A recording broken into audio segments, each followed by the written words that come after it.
అయితే మీలో ఎంతమందికి సంజన గారిని బిగ్ బాస్ హౌస్‌లో అందరూ సైడ్ చేసేస్తున్నారు. హౌస్‌మేట్స్ అందరూ అని అనుకుంటున్నారు కిందన కామెంట్ చేయండి. నాకు తెలిసి అక్కడ ఇమాన్యుయల్‌తో సహా అందరూ సంజన గారిని సైడ్ చేస్తున్నారనమాట. ఇమాన్యుయల్‌ని సపోర్ట్ చేయాలనుకుంటే చేయగలరు సంజన గారిని. అంతలా సపోర్ట్ చేయట్లేదు ఏమి.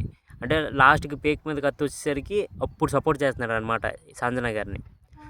ఇంకా ఇమాన్యుయలే అంటున్నాడనమాట. నేను సపోర్ట్ చేసినప్పుడు సపోర్ట్ చేస్తున్నాను సంజన గారిని. ఎప్పుడు సపోర్ట్ చేస్తున్నాడు?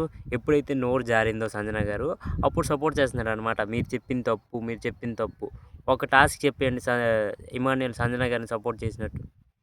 ఒక టాస్క్. ఏ టాస్క్‌లో సపోర్ట్ చేసినా సంజన గారు గెలాలి కదా! ఇప్పుడు ఎలాగైతే ఇమాన్యుయల్ గెలుస్తున్నాడు టాస్క్‌లన్నీ, సంజన గారు కూడా అలాగే గెలాలి కదా! ఇమాన్యుయల్ ఒకవేళ సపోర్ట్ చేస్తే. ఎందుకు గెలలేదు? ఎందుకు గెలలేదు చెప్పండి. సంజన గారు బిగ్ బాస్ హౌస్‌లో సోలో ప్లేయర్. ఇప్పుడు దాకా చెప్తాను, ఎప్పటికైనా చెప్తాను. బాండింగ్ ఎంత దాకా అంటే ఉట్టి హౌస్ దాకే. టాస్క్ టైం వచ్చేసరికి ఎవ్వరు సపోర్ట్ చేయట్లేదు సంజన గారికి. అది మ్యాటర్.